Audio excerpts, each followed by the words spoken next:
Nasal cavity, respiratory system में air passage वे में हम जो है उसकी पार्ट्स को वन बाय वन डिस्कस करेंगे। तो सबसे पहले है नेज़ल कैविटी।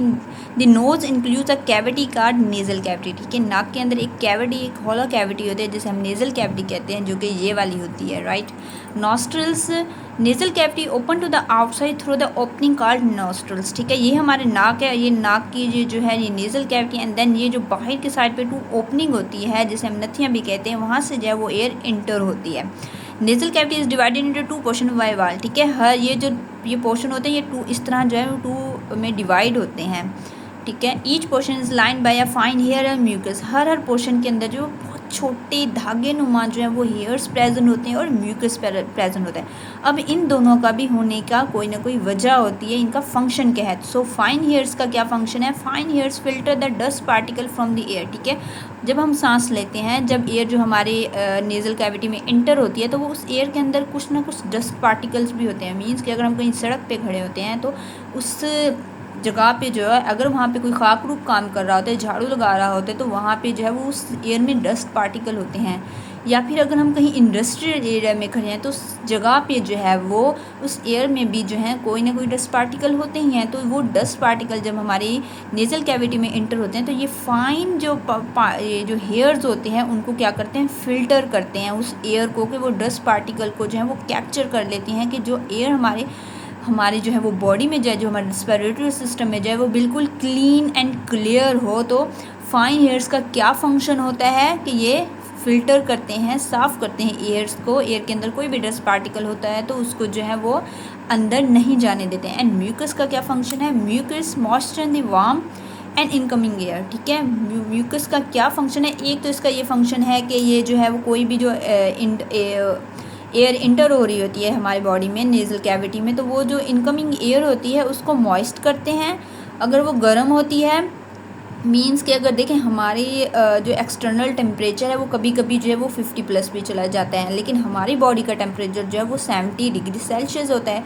जब ये 50 डिग्री सेंटीग्रेड वाली एयर जो है वो हमारे नेज़ल कैविटी में जाएगी, तो क्या हम ये कह सकते हैं कि ये जो जब इतनी वार्म एयर जो हमारी बॉडी में गई है, हम ये कह सकते हैं कि हमारी ट्रैकिया तो बिल्कुल जल चुकी है। या फिर कभी सर्दियों में जो है वो बाहर जो है वो 0 डिग्री सेंटीग्रेड जो है वो टेम्परेचर हो, हमारी बॉडी का तो 37 डिग्री सेंटीग्रेड है, तो क्या हम ये कह सकते हैं कि इस एयर ने तो हमारी ट्रैकिया को बिल्कुल ठंडा कर दिया? नो। तो इस म्यूकस का जो हमारी नेज़ल कैविटी में प्रेजेंट है, इसका क्या फंक्शन है कि ये क्या करते हैं, टेम्परेचर को मेंटेन करती है, तकरीबन जितना हमारी बॉडी का टेम्परेचर है उसके बराबर लाती है। सो म्यूकस जो होती है, इसके अलावा जो डस्ट पार्टिकल जो वो जिसने फाइन हेयर्स ने कैप्चर किया था, म्यूकस जो है उसको अपने अंदर जो है वो मॉइस्ट कर लेता है, अपने अंदर जो है वो जज्ब कर लेता है ताकि वो इंटर ना हो बॉडी में। तो फाइन हेयर्स और म्यूकस दोनों का जो है वो बहुत इंपॉर्टेंट जो है वो रोल होता है नेज़ल कैविटी में। और ये शॉर्ट क्वेश्चन भी पूछा जाता है कि what are the function of fine hairs and mucus in the nasal cavity, right.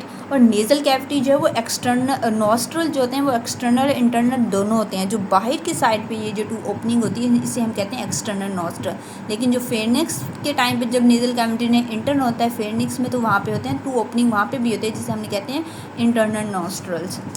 And then जो है वो हमारे पास जो है वो फेरनिक्स, देखिए यहाँ के नेज़ल कैविटी के बाद जो है वो अब जो है कहाँ पे इंटर्न होता है, फेरनिक्स में इंटर्न होता है। तो nasal cavity open into pharynx through the two small opening called internal nostrils. इस इंटरनल नॉस्ट्रल्स के ज़रिए जो है फिर वो नेज़ल कैविटी फेरनिक्स में इंटर होती है। फेरिंक्स क्या है, इज़ अ मस्कुलर पासेज, ठीक है, एक मसल से बना हुआ रास्ता होता है। And is common to both air and food, इसमें जो है वो दोनों एयर भी यहाँ पे आ रही होती है, यहाँ से फूड भी आ रही है, दोनों के लिए ये रास्ता है। It extend to the opening of oesophagus and the larynx, ठीक है, यहाँ से जो है फिर वो आगे क्या करता है, वो लेरिंक्स और ओसोफेगस में डिवाइड हो चुका था। Air goes from pharynx into larynx, ठीक है। अब एयर कहाँ से, फेरिंक्स जो है वो लेरिंक्स में एंटर होती है, ठीक है। अब यहाँ पे two most important short question है कि what is glottis and epiglottis, या फिर कहेंगे कि differentiate between glottis and epiglottis. Glottis is a narrow opening at the floor of pharynx which lead to larynx, ठीक है। ग्लोटिस क्या होता है, एक नैरो ओपनिंग होती है फेरिंक्स की फ्लोर पर, ठीक है, फिर वहाँ से जो है वो लेरिंक्स कंटिन्यू होती है। लेकिन एपिग्लोटिस क्या होता है, उस ग्लोटिस के ऊपर जो है वो एक फ्लैप ऑफ टिश्यू होता है जो मसल से मिलके बना होता है, ठीक है। Glottis is guarded by a flap of tissue called epiglottis. लेकिन यहाँ पे अक्सर हम लोगों ने कन्फ्यूजन देखी होती है कि स्टूडेंट्स कह रहे होते हैं कि यहाँ पर जो है वो इसमें क्या कहते हैं, ये जो है लेयरनिक्स में और इसके बाद जो है वो ट्रैकिया में क्या डिफरेंस होता है कि हमारा जो फेरनिक्स है वो आगे ट्रैकिया को कंटिन्यू करता है, लेकिन लेयरनिक्स कहाँ पे होता है। लेयरनिक्स जो है वो इतना सा ये पोर्शन होता है जो कि ग्लोटिस की ऊपर मीन की ग्लोटिस जो है वो लेयरनिक्स की नैरो ओपनिंग होती है, लेयरनिक्स के बाद जो है वो ट्रैकिया स्टार्ट होता है, राइट। तो ये जो है वो स्टूडेंट्स इसमें अक्सर कन्फ्यूज हो जाते हैं कि फेरनिक्स जो है वो ट्रैकिया में आगे जाके एक्सटेंड करता है।